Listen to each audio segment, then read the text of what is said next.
السلام علیکم and welcome back to دلکش ٹاک. آج تک ہم نے شادی کے بہت سے ایموشنل اسپیکٹ کے بارے میں بات کی جن کے سائیکولوجیکل افیکٹس بہت دیر تک لاسٹ کرتے ہیں, لیکن آج ہم ایک ڈفرینٹ اینگل سے اس کو کور کرنے والے ہیں. آج ہم دیکھیں گے شادی میں کس طرح کے لاز اور لیگیلٹیز ہوتی ہیں. اس کے لیے ہم نے بلایا ہے فہد احمد صدیقی کو. He is a known family lawyer working in the field for 22 years. تو آئیں ان سے بات کرتے ہیں. السلام علیکم سر. وعلیکم السلام. کیسے ہیں سر آپ؟ شکریہ. سر ہم پہلے بھی بات کر چکے ہیں ان چیزوں کے بارے میں, لیکن بہت سے ایسے اسپیکٹس ہیں جن کے بارے میں آئی تھنک زیادہ ایشوز کو ہائی لائٹ کرنا چاہیے. سب سے پہلے ہم شروع کرتے ہیں, نکاح فارم سے شروع کرتے ہیں. ایک تو یہ ہے کہ ہماری سوسائٹی میں لڑکیوں سے رائے ہی نہیں لی جاتی کہ ان کے نکاح فارم میں کیا کلوزز ایڈ کرنے چاہیے, یا کون سے, جس طرح رائٹ ٹو ڈیورس ہے یا حق مہر کی بات ہو. تو اس طرح کی کون سے ایسے رائٹس ہیں عورتوں کے جو آپ کو لگتا ہے جس پہ عورتوں کو کمپرومائز نہیں کرنا چاہیے؟ دیکھیے میم, میرے خیال میں تو اس میں کلازز 13 سے لے کے 21 تک جو نکاح فارم کی کلازز ہیں وہ امپورٹنٹ ہیں. اس میں آپ کا حق مہر بھی ڈیل ہوتا ہے, اس میں آپ کا طلاق کا جو رائٹ ہے جو شوہر اپنی بیوی کو ڈیلیگیٹ کرتا ہے وہ بھی کور ہوتا ہے. اس کے بعد آپ کے حق مہر کے ساتھ اگر آپ کچھ پراپرٹی وغیرہ بیوی کے نام پہ لگاتے ہیں تو وہ بھی مینشن ہوئے. اسی طرح اگر آپ کے ہسبینڈ فرض کریں سیکنڈ میرج ہے تو وہ second marriage has to be mentioned in the nikah form. اور اسی طرح اگر اس سیکنڈ میرج ہے اس بندے کی اور اس میں سے بچے ہیں, یا خاتون کی سیکنڈ میرج ہے اور اس میں سے بچے ہیں, تو those number of the kids should also be mentioned in the forms. بہت بڑی تعداد ہے جو انفارچونیٹلی اس کنفیوژن کا شکار ہو جاتی ہے کہ جن نکاح نامہ میں جو حق مہر ہے اس کے بارے میں جو جیسے آپ نے کہا بھی ہے کہ خواتین کی بہت بڑی اکثریت ہے جنہیں نہیں پتہ ہوتا. ایک تو خواتین کی بہت بڑی اکثریت ہے جنہیں جو نکاح نامے میں یا اس میں فارم میں آپ کو رائٹس اویلیبل ہیں وہ نہیں پتہ. دوسرا کچھ مسکنسیپشنز ریگارڈنگ حق مہر کی فکسیشن بھی ہوتی ہے.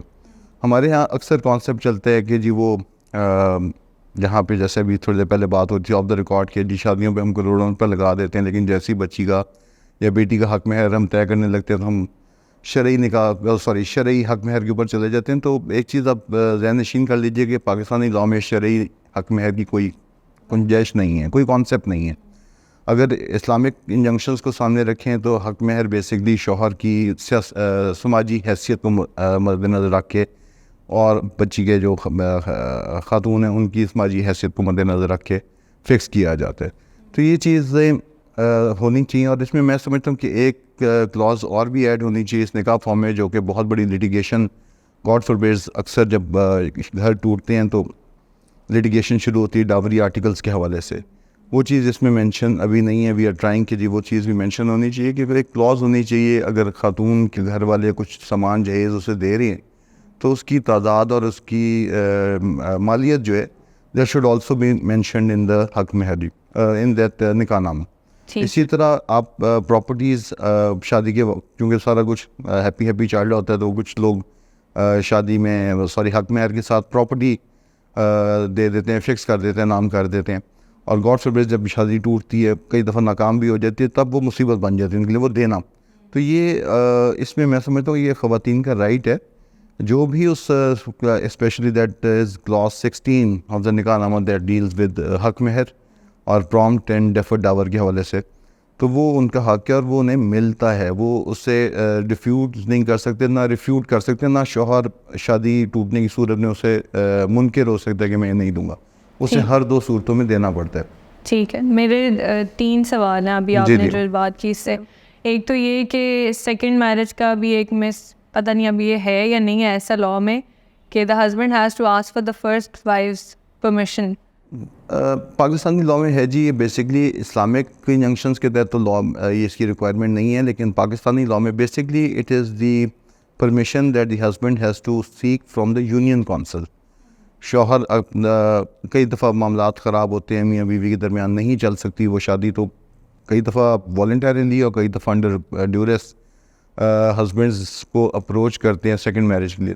تو وہ بیوی کی ایکچولی مرضی اس میں ایز سچ میٹر نہیں کرتی. وہ بیسکلی یونین کونسل کے پاس وہ اپلائی کرے گا اور ایک پورا پروسیس ہے. یونین کونسل دونوں فری کین کو بلائے گی, ہسبینڈ اینڈ وائف کو, اور پھر اگر یونین کونسل کا چیئرمین جو کہ مثالتی کمیٹی کا چیئرمین کہلاتا ہے, اگر وہ کنسیڈر کرتا ہے اس چیز کو کہ yes now there are legitimate grounds that exist in favour of the husband, پھر وہ پرمیشن گرانٹ کرے گا بیسکلی. دوسرا ایک اور یہ سوال تھا کہ اکثر میں نے بہت ہی وہ کئی جگہ پہ دیکھا کہ حق مہر میں جی آیت ہم نے لکھوا دی یا ہم نے کوئی قرآن حفظ کرے گا یا اس طرح کی, تو یہ اس کی کوئی ویلیو ہے یا؟ دیکھیے یہ عرب ورلڈ میں تو پایا جاتا ہے, پاکستان میں تو یہاں پہ بسم اللہ نہیں پوری صحیح طرح پڑھی جاتی, تو آیت کس نے پڑھنی ہے اور کیا اسے آیتوں سے گاڈ فوربڈ آیت کے ساتھ تو حق میں نہیں ہے. قرآن تو بڑا واضح ہے, آپ کنزیومیشن آف میرج سے پہلے کوہیبیشن آف اس سے پہلے یو ہیو ٹو پے دا حق مہر. اور وہ انفارچونیٹ میری انڈرسٹینڈنگ ہے پاکستان میں جو یہ رواج پایا جاتا ہے جی بیوی نے حق مہر معاف کر دیا, اس کی بھی کوئی جسٹیفیکیشن نہیں ہے. قرآنک لاء کے تحت, حدیث لاء کے اندر, اس کے اندر قطعاً کسی قسم کی کوئی جسٹیفیکیشن نہیں پائی جاتی کہ آپ خاتون کو مجبور کریں گے جی میرا حق مہر معاف کر دیے. وہ آپ کا حق ہے, بلکہ یہاں جو علماء اکرام ہیں اس معاملے میں وہ یہاں تک کہتے ہیں کہ حق مہر آپ کے اوپر پہلا قرض ہے. اگر آپ نے یہ قرض ادا نہیں کیا تو اور آپ یو گاڈ فوربڈ پاسز اوے تو یہ آپ کے اوپر قرض کی صورت میں لین رہے گا, you have to pay it. ٹھیک ہے. تیسرا بھی اسی سے ریلیٹڈ سوال یہ کہ خلا کی صورت میں کیا واجب ہے شوہر پہ حق مہر پے کرنا یا وہ تو رائٹس خلا کی صورت میں میڈم یہ ہوتا ہے کہ بیسکلی اسلامک انجنکشنز پلس حدیث آف ہولی پروفٹ جو حضور صلی اللہ علیہ وسلم سے سنا ٹریڈیشن چل رہی ہے, اس میں تو یہ ہے کہ عورت جب خلا کلیم کرتی ہے تو وہ حق مہر سرنڈر کر دیتی ہے. لیکن پاکستانی لاء میں تھوڑا سی اس میں چینج آئی ہے. 2015 میں ایک امینڈمنٹ انٹروڈیوس کی گئی ہے فیملی کورٹس ایکٹ 1964 میں, and that is I think sub section 5 of section 10 of the family courts act, جس میں اگر آپ نے حق مہر لے لیا تو آپ 25% واپس کرتے ہیں, اور اگر آپ نے حق مہر نہیں لیا تو 50% آپ اسے کلیم کر سکتے ہیں. تو یہ تھوڑی سی چینج پنجاب کی حد تک ہے, لیکن لارجلی اگر آپ پورے پاکستان میں دیکھیں تو خلا لاز میں لیڈی ہیز ٹو سرنڈر. اور ایک چیز میں یہاں پہ ایک اور ایڈ کرتا جاؤں, آپ کی بات سے بات نکل آئی ہے, تو یہ کہ جو خلا ہے this is always considered a single talaq. یہ کنکلوسیو طلاق نہیں ہوتی, یہ ایک طلاق کہلاتی ہے. اور دونوں ہسبینڈ وائف میں کسی سٹیج پہ after passing of some time کوئی ریکنسلیشن کا چانس رہتا ہے subject to the consent of the lady. They can consume it. پر وہ ڈیوریشن کتنی ہوتی ہے جس کے دوران وہ ریکنسائل کر سکتے ہیں؟ فکسیشن نہیں ہے, 90 days عام طور پہ ہوتا ہے. اگر آپ خلا لیتے ہیں اور 90 days کے بعد آپ کی جو شادی کا کانٹریکٹ ہے وہ انل ہو جاتا ہے, شادی ساقط ہو جاتی ہے. پھر آپ کو تجدید نکاح کرنی پڑتی ہے. اب دونوں میاں بیوی اگر سمجھتے ہیں کہ ہم دونوں اکٹھے رہ سکتے ہیں اور ہم مسٹیکس اپنی دوبارہ نہیں دہرائیں گے, تو دیر آر چانسز کہ وہ تجدید نکاح کر کے دوبارہ سے اپنا رشتے میں جڑ سکتے ہیں. ٹھیک ٹھیک. چلیں یہ ہم نے نکاح فارم کو تو کافی اچھی طرح سے کور کر لیا. اب ہم جاتے ہیں شادی ہو چکی ہے اور اس میں ہسبینڈ وائف کے لیگل رائٹس ایک دوسرے کے اوپر کیا ہیں؟ لیگل رائٹس میم دو ہی ہیں جو میری انڈرسٹینڈنگ ہے. You have as a husband اس نے اپنی بیوی کو مینٹین کرنا ہے to the best of his resources اور سینسیبل ریسورسز, اور بیوی نے اوبیڈینٹ رہنا ہے. These are the basic rights. اگر وہ لائل اینڈ اوبیڈینٹ اگر پاکستانی معاشرے کو سامنے رکھیں تو لائل اور اوبیڈینس کی ذرا ڈفرینس ہی ڈیفینیشن ہے. لیکن بہرحال جو گراؤنڈ ریئلٹیز ہیں وہی کہنے والی تھی کہ اوبیڈینس, اب وہ کوئی ہسبینڈ ابیوزر ہے یا کچھ اس طرح کی چیزیں, تو ان کیسز میں تو اوبیسلی دیکھیے جی یہ تو کامن سینس کی بات ہے. Law is nothing but a common sense. Unfortunately that common sense is very uncommon, not common. تو وہ یہ ہے کہ آپ آنریبل طریقے سے ایک دوسرے کا خیال رکھیں, اور یہ چیز ذہن میں رکھیں کہ اللہ نے آپ کو بہرحال دونوں کو ایک دوسرے کا لباس مقرر کیا ہے. آپ اپنی گھر کے جو معاملات ہیں گھر تک محدود رکھیں. اگر آپ باہر نہیں ایسے شیئر کرتے یا تھرڈ پارٹی انٹرفیئرنس نہیں ہوتی ہے تو آپ کا امید تو یہی ہے کہ گھر چلتا رہتا ہے. صحیح صحیح. اور یہ آپ نے مینٹیننس کی جو بات کی, اس میں بھی I think not just the shelter and food and every thing, I think وہ نکاح میں بھی کلاز پاکٹ منی کا بھی ہوتا ہے. کلاز نمبر 14 ہے یا 15 ہے, I'm not sure, لیکن دیر از اے کلاز کہ وہ آپ اس کے اندر جب جس کی شادی ہو رہی ہوتی ہے آپ ایک پاکٹ منی فکس کروا سکتے ہیں اس ہسبینڈ سے, اور وہ پابند ہے کہ وہ پاکٹ منی اسی ایوریج سے اسی ریشیو سے آپ کو throughout the consummation of marriage دے. اور اکثر لکھوا تو لیتے ہیں لیکن دیتے کوئی بھی نہیں ہے نکاح. جو لیگل سائڈ ہے نا میم, وہ آپ کو ایک رائٹ کریٹ کر دیتی ہے. اگر آپ حق مہر میں ایک فرض کر لیتے ہیں جس فار سیک آف آرگیومنٹ, اس میں وہ کلاز میں مینشن کر دیتے ہیں جی کہ آپ 10,000 روپے پر منتھ حق مہر دیں گے, پاکٹ منی دیں گے. آپ کی شادی 5 سال چلتی ہے, 5 سال کے بعد سپریشن ہو جاتی ہے اور وہ آپ کو 10 روپے بھی نہیں دیتا, تو آپ کے پاس رائٹ ہے, آپ اسے کلیم کر سکتے ہیں. Court will grant you that right from the date of initiation of marriage. آپ کو وہ 10,000 کے حساب سے پچھلے 5 سال کا وہ مینٹیننس آپ کو ملے گا. وہ ہے جو آپ نے لکھا ہوا ہے. اس کے علاوہ اگر ہسبینڈ ویل ٹو ڈو ہے اور وہ سمجھتے ہیں کہ وہ مینٹین کر سکتا ہے تو he has to, and I understand he should maintain his wife. ٹھیک. اکثر اس طرح بھی ہوتا ہے کہ ظاہر ہے شادیاں کچھ نہیں بھی چلتی, اور اکثر ہی بات تو ریٹ ڈیورس ریشو کافی زیادہ ہو چکا ہے. تو جب وین دے پارٹ ویز اور اس میں بچے انوالو ہوتے ہیں تو تب بھی ایک سب سے پہلا کنسرن ہی آتا ہے کہ اچھا بچے کون رکھے گا, کس کے پاس ہوں گے, لیگل طریقے کیا ہیں, یا کئی دفعہ اس طرح ہوتا ہے کہ دونوں ایک دوسرے کو ہرٹ کرنے کے چکر میں بچہ میرے پاس رہے گا یا میرے پاس رہے گا. تو اس میں بچہ تو خیر پستا ہی ہے, لیکن what is the right way to go about it legally? دیکھیے میری انڈرسٹینڈ تو یہ جی کہ دونوں ہسبینڈ وائف کو they should act reasonably and decently. جو ہوا اچھا ہوا برا ہوا that is in between husband and wife. The minor should not be suffering for the wrongs he has never committed. میری انڈرسٹینڈنگ یہ ہے کہ اگر میں I can be a very shallow and bad husband, but can I be a very shallow and a bad father? There is a difference between the both. تو understanding ہونی تو یہ چاہیے کہ آپ ڈیلیجنٹلی اور بیٹھ کے صلح صفائی سے معاملے کو آؤٹ آف کورٹ سیٹل کر لیں. لیکن اگر آپ لیگل سائڈ پہ جاتے ہیں تو باپ کو جو کورٹ نے یا جو پاکستانی لاز ہیں, تقریباً 4 لاز ہیں جو پاکستانی فیملی سسٹم کو گورن کر لیں یا ریگولیٹ کرنا کہہ لیں, وہ کر رہے ہیں. اس میں فیملی کورٹس ایکٹ ہے 1964 کا, گارڈین وارڈز ایکٹ ہے 1890 کا, فیملی کورٹس آرڈیننس ہے 1961 کے, اینڈ فیملی کورٹس رولز 1965 کے. اس کے تحت جو پرائمری رائٹ آف کسٹڈی ہے that has been given to the mother, اور جو گارڈین شپ ہے that has been given to the father, and the father is usually considered as a natural guardian. عام طور پہ جو practice, however the practice which is I understand کہ should be the basic concern of this program, وہ different ہے. جب آپ court میں لٹیگیشن میں پڑھتے ہیں, بیسکلی سے وار آف ایگوز, مدر کی طرف سے ایک کیس فائل ہوتا ہے, مجھے بچہ میرے پاس ہے, مجھے بچے کا مینٹیننس دیا جائے, یا اور میری ڈاوری آرٹیکلس کے کیسز فائل ہوتے ہیں, جی میرا اتنا سامان میرے والدین نے دیا تھا یہ مجھے واپس کیا جائے, اور اسی طرح حق مہر وغیرہ اس طرح کے جو کیس ہیں. اسی طرح سائملٹینیسلی شوہر کی طرف سے کیس آتا ہے جی کہ یہ بچہ مجھ سے میری بغیر اجازت کے لے گئی ہیں, بچہ مجھے دیا جائے. کسٹڈی کا کیس فائل ہوتا ہے, یا پھر اس کے وزیٹیشن کا کیس فائل ہوتا ہے کہ جب تک لٹیگیشن چل رہی ہے بچے کی ایکسیس مجھے دی جائے یا مجھے انٹرم کسٹڈی الاؤ کی جائے. تو بیسکلی جو ہمارا پروسیس, جو پروسیجر اڈاپٹ کرتی ہے کورٹ, وہ یہ اس میں منیمم ایکسیس دی جاتی ہے. کسٹڈی بھی گیون, اگر مدر کے پاس کسٹڈی ہے تو فادر کو آپ کہہ لیں کہ once in a month or twice in a month for 2 hours, and that to be held within the court premises کی ریشیو سے ملاقات دی جاتی ہے.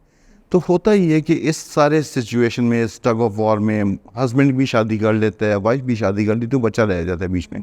وہ بچہ بیچارہ ایک سٹیج آتی ہے وہ ڈوینڈل کر جاتا ہے. ایک سٹیج آتی ہے جہاں پہ جو نئی مدر ہیں, اسٹیپ مدر ہیں, وہ ایکسیپٹ نہیں کرتی, ان کے اپنے بچے ہو جاتے ہیں, وہ اس کی بچہ لوز کر جاتا ہے اپنی اسپیس.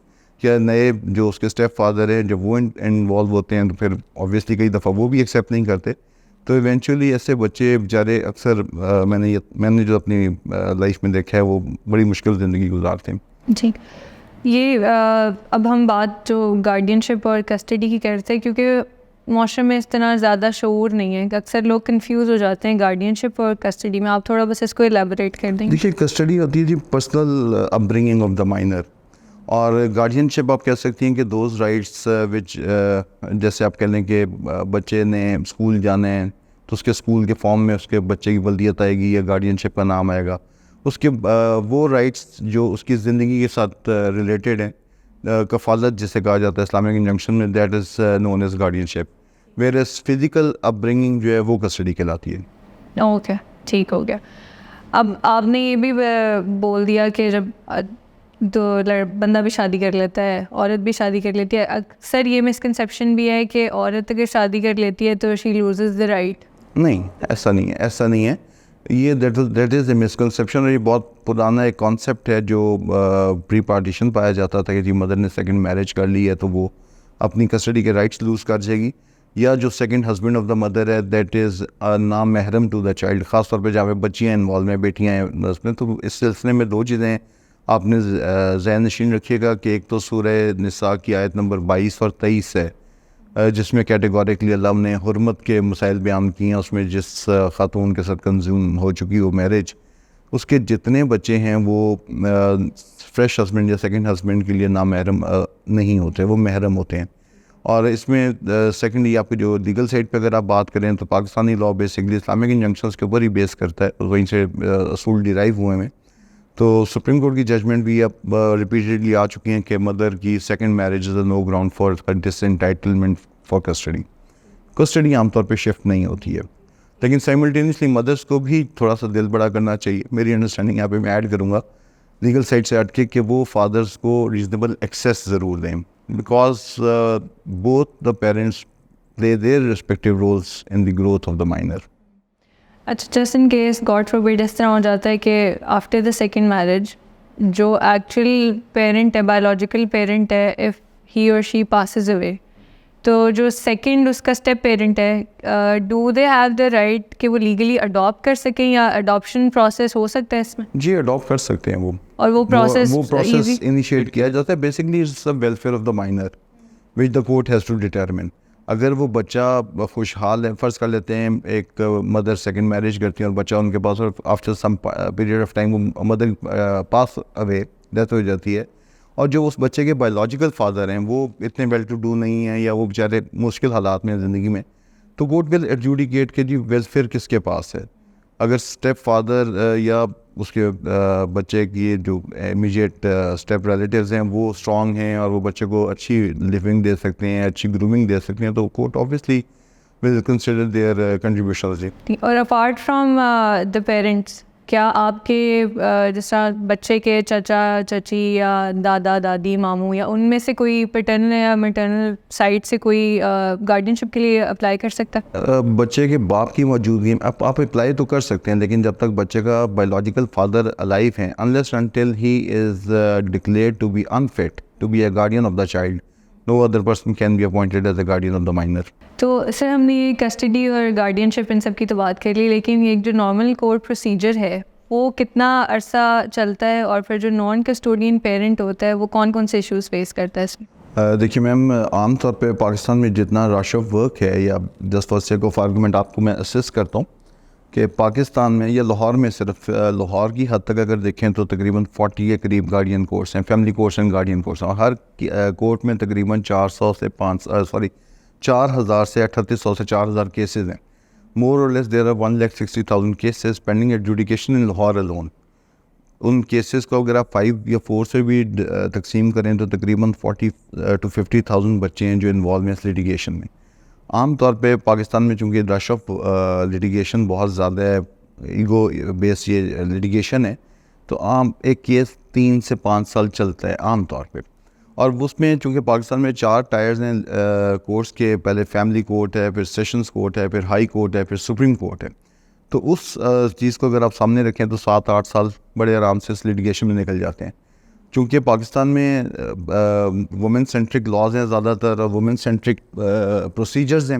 کورٹس آپ کو جب لیٹیگیشن میں آپ آتے ہیں, نان کسٹوڈیل فادر جو کہ large majority, naan custodial parent جو کہ لارج میجورٹی فادرز کی ہے, وہ جب کورٹ میں اپروچ کرتے ہیں, کسٹڈی کلیم کرتے ہیں, عام طور پہ فالس اینڈ فریولس ایلیگیشن لگائے جاتے ہیں, وہ اسٹیریوٹائپ قسم کی کریکٹر اسیسینیشن کی کوشش ہوتی ہے ان کی طرف سے. وہ اگر نہ ہو تو پھر تو جلد از جلد معاملہ ریزالو ہو سکتا ہے. لیکن وہ عام جیسے بات ہے وار آف ایگوز ہے, تو ایک دوسری دونوں پارٹیز ایک دوسرے کو نیچا دکھانے کے لیے فالس ایکوزیشنز بھی لگاتے ہیں. اور جو کورٹ سسٹم ہے, جسٹس سسٹم ہے, وہ بہت ہی زیادہ ریسٹرکٹیو, وہ بہت زیادہ لمیٹڈ سی ایکسیس الاؤ کرتا ہے ایک نان کسٹوڈیل پیرنٹ کو ٹورڈز ہز چائلڈ. بہت زیادہ ریئر کیسز میں ایٹ ہوم ایکسیس ہوتی ہے, بلکہ لارج میجورٹی آف کیسز میں 2 hours with in the court premises اور 1 hour once in a month with in the court premises ہوتی ہے. اس حوالے سے انسٹنٹلی آپ کہہ سکتے ہو کہ جب نان کسٹوڈیل پیرنٹ کی ایکسیس اپروپریٹ نہیں ہوتی اپنے اولاد سے, تو یا وہ سیکنڈ میرج کر لیتا ہے, یا پھر وہ آہستہ آہستہ پیچھے ہونا شروع ہوتا ہے. سیکنڈ میرج کرتا ہے تو آگے موو فارورڈ کر جاتا ہے, اور ایونچولی بچہ سفر کرتا ہے, اس کی وہ ایسوسیشن آف بانڈیج ختم ہو جاتی ہے. دوسری سائڈ پہ جو کورٹس الاؤ کرتی ہیں لمیٹڈ ایکسیس, اس کی وجہ سے فردر لیٹیگیشن میں انوالو ہوتے ہیں.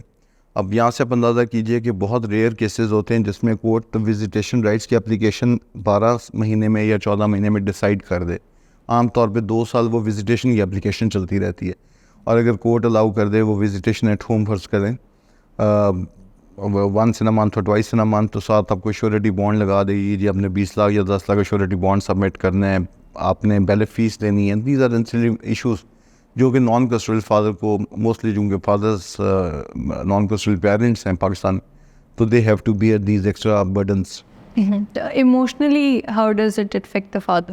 ایموشنلی آبویسلی ہوتا ہی ہے جی کہ وہ ایموشنلی ڈائریکٹلی تو افیکٹ نہیں ہوتا, لیکن جب وہ اپنے بچے سے انٹریکٹ کرتا ہے یا انگیج کرتا ہے اپنے بچے کو, just for sake of argument اگر وہ کورٹ میں وزیٹیشن ہو رہی ہے, 600 بچہ وہاں پہ یا 300-350 بچہ ہر ہفتے آ رہا ہے, اور وہ ایک مچھلی منڈی والا حساب بنا ہوا ہے, وہاں پہ وہ ملاقات بھی ہو رہی ہے. آپ سمجھدار ہیں, سمجھ سکتے ہیں کہ بہت سارے کیسز میں بچوں کو ایلینیٹ بھی کیا جاتا ہے, برین واش بھی کیا جاتا ہے اپنے پیرنٹ کے اگینسٹ جو مسنگ پیرنٹ ہے, نان کسٹڈیل پیرنٹ ہے. تو وہ اسی ٹرامے سے گزرتا رہتا ہے. 2 گھنٹے کی ملاقات ہے تو 1 گھنٹہ 40 منٹ 45 منٹ وہ اسی چکر میں پھنسا رہتا ہے کہ اپنے بچوں کو کسی طرح کنسول کرے, اسے یہ یقین دلا سکے کہ نہیں میں اتنا ظالم باپ نہیں ہوں جتنا تجھے بتایا گیا. چونکہ کانٹیکٹ ڈینائل ہے, آپ دیکھیے کہ مہینے میں 720 گھنٹے ہیں, اور 2 گھنٹے کی ملاقات ونس ان اے منتھ یا ٹوائس ان اے منتھ اگر ہو بھی جاتی ہے, اور اس میں 2 گھنٹے کی ملاقات میں سے 1 گھنٹہ 40 منٹ تک وہ بچے کے ساتھ بانڈنگ ہی نہیں ڈیولپ کر پاتا, بچہ رو رہا ہے, چیخیں مار رہا ہے, تو آپ سمجھ سکتے ہیں کہ وہ ایموشنل ٹراما لے کے جائے گا. پورا مہینہ وہ اس پین کے سرکل سے گزرتا رہتا ہے, پھر جب نیکسٹ وزٹ پہ جاتا ہے تب یہی situation same to same repeat ہو رہی ہوتی ہے. ایک اور چیز ہم ابھی آف دا ریکارڈ بھی بات کر رہے تھے کہ سنگل پیرنٹنگ اسپیشلی اگر کسٹڈی مدر کے پاس ہے, اگر مدر فائنینشلی ڈپینڈنٹ ہے تو بچے جو ہیں وہ ابیوز کا شکار کافی ہوتے ہیں. آپ ایک رپورٹ کے بارے میں بات کریں. جی, میں نے ساحل کی رپورٹ پڑھی تھی. میں چلیے میں ایگزیکٹ ریشیو نہیں بتاتا کیونکہ that will be quite disturbing, لیکن large majority of single parent children, یہ اس میں ضروری نہیں ہے کہ وہ مدر کے پاس ہیں یا وہ فادر کے پاس ہیں. بہت بڑی تعداد جیسے آپ کہہ سکتے ہیں کہ مدرس کے پاس ہیں. They are usually get sexually molested, molest بھی ہوتے ہیں, ابیوز بھی ہوتے ہیں. جو ابیوزرز ہیں بہت بڑی تعداد ان کی فرسٹ ڈگری ریلیٹیوز ہیں, and that fact at times comes to the knowledge of the mother اور دا فادر, اور وہ کچھ نہیں کر سکتے. اور یہاں پہ میں سمجھتا ہوں کہ آپ کو کورٹ شوڈ بی اور justice system should be lenient towards the non custodial parents. اگر آپ کی ایکسیس ہو آپ کے نان کسٹڈیل سائڈ کے پاس, جنرس ایکسیس ہو, اور آپ کو پتہ ہے میرے فرسٹ ڈگری ریلیٹیوس کو پتہ ہے جی میں نے اتوار کو یا جمعے کو اپنے بابا سے ملنے جانا ہے اور میں نے اتوار کو واپس آنا ہے, تو they will be literally little bit alarmed کہ جی یہ میری شکایت نہ لگ جائے, یا ایک ہوتا ہے نا چیک اینڈ بیلنس, وہ چیک اینڈ بیلنس ختم ہو جاتا ہے. اور وہ ابیوز بھی ہوتے ہیں نالج میں آنے کے باوجود. جو سنگل پیرنٹ ہے وہ کچھ نہیں کر سکتا just because of the reason کہ ہی اور she is dependent on her immediate relatives.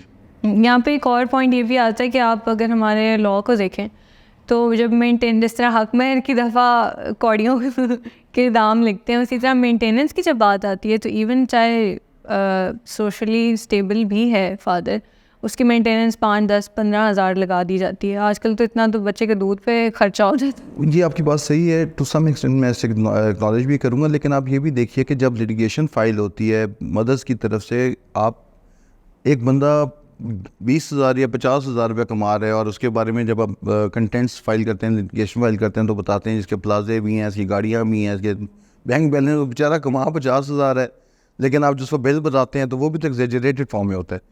Courts اس چیز کو, میری انڈرسٹینڈنگ تو یہ کہ اب تو لاء کافی سے زیادہ کلیئر ہے اس پہ. سیکشن 2 پروویژنس ہیں. آئی انڈرسٹینڈ کہ the court should indulge in to those provisions and execute those provisions. One is sub section 3 of section 17A, جس کے تحت کورٹ ایویلیویٹ کر سکتی ہے فادر کے ایکچوئل سورسز. مثلاً اگر میں ایک نوکری پیشہ سیلریڈ پرسن ہوں اور کسی کمپنی میں جاب کر رہا ہوں, تو mother should file N simple application کہ جو اس کمپنی سے آپ ریکارڈ منگوائیں اس کی سیلری کا, تاکہ ایویلیویٹ ہو سکے. آپ جنرل پرزمپشن پہ یا صرف اپنی اس پہ نمبر گیم میں نہ جائیں, آپ فیکچولی اسے اکنالج کروائیں کہ جی یہ اتنا کما رہا ہے, تاکہ وہ باپ پھر اس سے بھاگ نہ سکیں.